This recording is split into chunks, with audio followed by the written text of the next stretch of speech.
चलिए फ्रेंड बता दें कि आज की क्लास हम रासायनिक विज्ञान के महत्वपूर्ण खोज एवं खोजकर्ता के बारे में पढ़ेंगे कि रासायनिक विज्ञान में कौन कौन से खोज हुए और उनके खोजकर्ता कौन कौन से हैं। जैसे में मान लीजिए कि प्रकाश विद्युत प्रभाव की खोज किसने किया, इलेक्ट्रॉन की खोज किसने किया, या नाभिक की खोज किसने किया, तो इत्यादि इसी प्रकार के जितने भी खोज हैं उनके बारे में इस क्लास के माध्यम से पढ़ेंगे। तो चलिए हम क्लास को स्टार्ट करते हैं। पहला है क्रमिक रचना का नियम। तो फिर बता दें कि क्रमिक रचना के नियम का खोज अफबाऊ ने किया था, यानी क्रमिक रचना का खोज जो है वो अफबाऊ ने किया था। चलिए बढ़ते हैं आगे। अगला है कृत्रिम रेडियो सक्रियता। तो फिर बता दें कि जो कृत्रिम रेडियो सक्रियता है इसकी खोज जूलियट ने की थी, यानी कृत्रिम रेडियो सक्रियता की खोज जूलियट ने की थी। चलिए बढ़ते हैं आगे की ओर। अगला है हम लोगों का पोजिट्रॉन।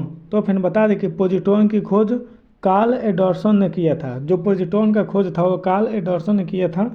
आगे की ओर बढ़ते हैं। अगला है हीलियम। तो फिर बता दें कि हीलियम की खोज लकयर ने किया था, यानी जो हीलियम का खोज था वो लकयर ने किया था। चलिए बढ़ते हैं आगे की ओर। आगे है द्रव्यमान संरक्षण का नियम।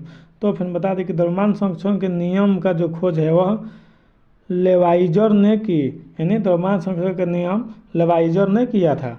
चलिए आगे की ओर बढ़ते हैं। अगला है आधुनिक आवर्त सारणी। तो फिर बता दें कि आधुनिक आवर्त सारणी की खोज मोजले ने किया था। इसका पूरा नाम है हेनरी मोजले। चलिए बढ़ते हैं आगे की ओर। अगला है परमाणु क्रमांक। तो फिर बता दें कि परमाणु क्रमांक की खोज भी मोजले ने ही किया था। चलिए आगे की ओर बढ़ते हैं। अगला है त्रियक नियम। तो फिर बता दें कि त्रियक नियम का खोज डाबेराइनर ने की थी, यानी जो त्रियक नियम दिया था वह डाबेराइनर ने दिया था। चलिए बढ़ते हैं आगे की ओर। अगला है क्वांटम सिद्धांत। तो फिर बता दें कि क्वांटम सिद्धांत का खोज मैक्स प्लॉक ने की थी, यानी क्वांटम सिद्धांत की खोज मैक्स प्लॉक ने की थी। आगे की ओर बढ़ते हैं। अगला है अपवर्जन का सिद्धांत। तो फिर बता दें कि जो अपवर्जन का सिद्धांत है वह पाउली ने की थी, यानी अपवर्जन के सिद्धांत की खोज पाउली ने की थी। चलिए आगे की ओर बढ़ते हैं। अगला है तरंग यांत्रिकी सिद्धांत। तो फिर बता दें कि तरंग यांत्रिकी के सिद्धांत की खोज डी ब्रगली ने किया था। आगे को बढ़ते हैं। अगला है वर्ग विस्थापन नियम। तो फिर बता दें कि वर्ग विस्थापन नियम की खोज साडी व फ्रजान ने किया था। चलिए आगे को बढ़ते हैं। आगे तनुता का नियम। तो फिर बता दें कि तनुता का नियम की खोज ओस्टवाल्ड ने किया था, यानी तनुता की खोज का नियम ओस्टवाल्ड ने किया था। चलिए आगे को बढ़ते हैं। अगला है विद्युत अपघटन का नियम। तो फिर बता दें कि विद्युत अपघटन का नियम फैराडे का है, यानी विद्युत अपघटन के नियम का खोज फैराडे ने किया था। चलिए बढ़ते हैं आगे। स्वसंयोजकता। तो बता दें कि स्वसंयोजकता की खोज लुई पास्कल ने किया था, स्वसंयोजकता का खोज। आगे है पीएच मापक्रम। तो फिर बता दें कि जो पीएच स्केल है मापक्रम का खोज है वह साइरेंसन ने किया था, यानी पीएच स्केल की खोज साइरेंसन ने की थी। चलिए आगे क्यों बढ़ते हैं। तो फिर अगला है आवर्त सारणी।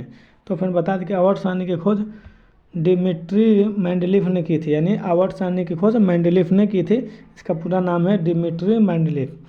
चलिए आगे क्यों बढ़ते हैं। अगला है सापेक्षता का सिद्धांत। तो फिर बता दें कि सापेक्षता का सिद्धांत की खोज आइंस्टीन ने किया था, यानी सापेक्षता की खोज के सिद्धांत आइंस्टीन ने किया था। आगे द्रव्यमान ऊर्जा संबंध। तो फिर जो द्रव्यमान ऊर्जा संबंध है इसकी खोज आइंस्टीन ने की थी। चलिए आगे बढ़ते हैं। अगला है गैसों का विसरण नियम। तो फिर बता दें कि गैसों का विसरण नियम का खोज ग्राहम ने किया था, यानी गैसों के विसरण नियम का खोज ग्राहम ने किया था। अगला है चार्ल्स का नियम। तो फिर बता दें कि चार्ल्स का नियम चार्ल्सन ने की थी, यानी जो चार्ल्स का नियम था वह चार्ल्सन ने ही खोज की थी।